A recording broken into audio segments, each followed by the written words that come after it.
Book traversal links for Judges 7 verses 1 to 14. What characterizes God's witnesses in the day of ruin?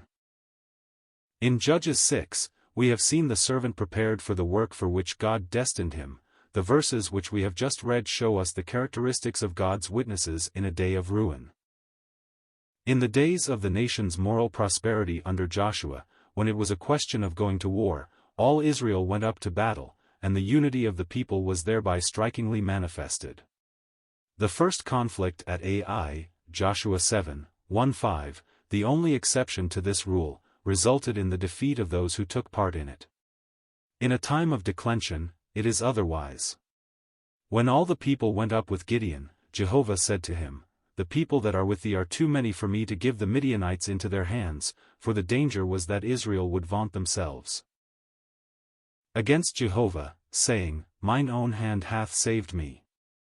At such a period God takes special care to repress the pride that would attach credit to man in a work which belongs exclusively to himself. Christendom in the present day boasts of the number of its adherents, under the impression that it sees therein a factor in the work of God.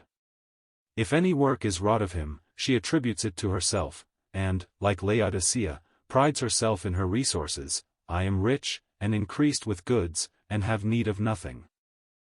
This then is the first characteristic of God's testimony in the midst of ruin: fewness of numbers and absence of display. In verse 3, we find the second characteristic: "Whosoever is fearful and afraid, let him return and depart early from Mount Gilead." Moses had formerly given this command to the children of Israel: "What man is there that is fearful and faint-hearted? Let him go and return unto his house, lest his brethren's heart faint as well as his heart." Deuteronomy 20 verse 8. The same passage, verses 5-7, teaches us that those who were fearful and afraid were those who had something to lose.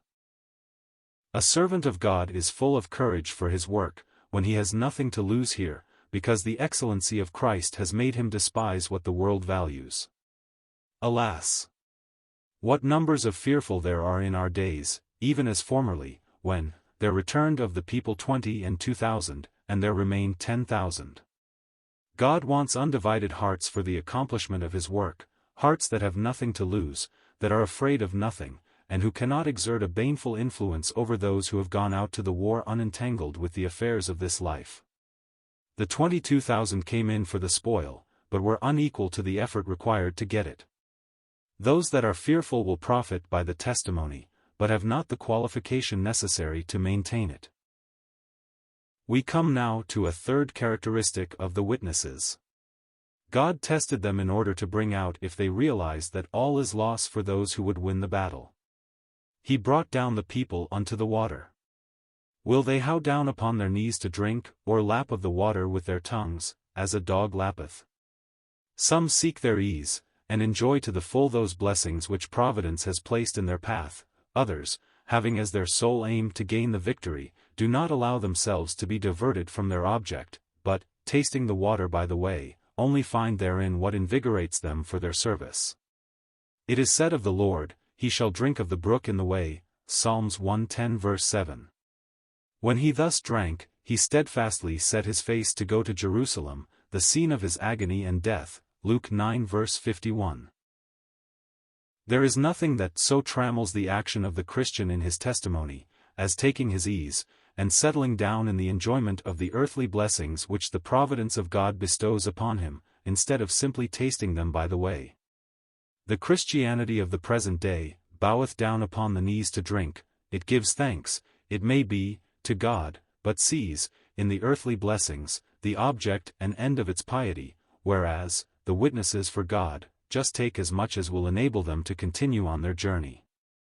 These 300 who lapped the water as a dog lappeth, drinking what the hand carried to the mouth, were not only the devoted, but the humble ones. They remind one of the poor Syrophoenician woman, who, when compared to a dog, replied, "Yes, Lord, happy to be dependent only on his grace." Mark 7 verse 28. God wants devoted yet humble witnesses. These men took in their hands their trumpets, symbols of testimony, but they also took their victuals, v. 8.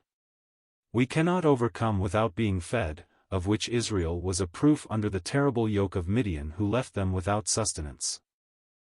Before the engagement, Gideon himself was called to undergo two personal experiences which strengthened him for the victory, verses 9-14.